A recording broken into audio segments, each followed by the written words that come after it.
Grabe, sobrang init na dito sa Tugigaraw. Kaya napag-isipan namin ng asawa ko na pumunta dito sa Dunkin Donuts. Alam niyo na, para magpahangin at magpalamig. O diba, hindi naman masyado excited yung asawa ko dahil nauna na siya dito magpalamig, guys. Grabe, ba talaga yung nilalabas na lamig ng aircon? Sobrang solid. Nakakawala ng init sa ulo, guys. So, syempre, para hindi halatang magpapalamig lang kami dito sa Dunkin Donuts, bumili kami ng aming makakain. Nga pala yung binili namin. Shoutout pala kay ate. Hindi na nga kami nagpatumpik-tumpik, guys. Sumakit na nga kami sa second floor.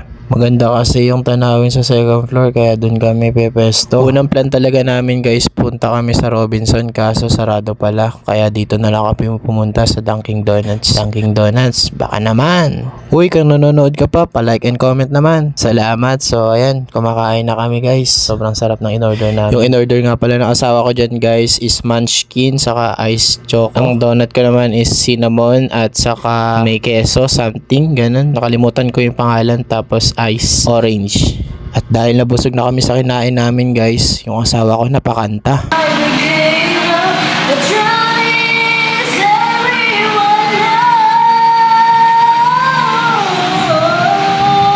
Ang galing, sobra nakakakilig. At dahil kumanta siya, guys, ayun, umulan. Di lumamig sa Tugigaraw.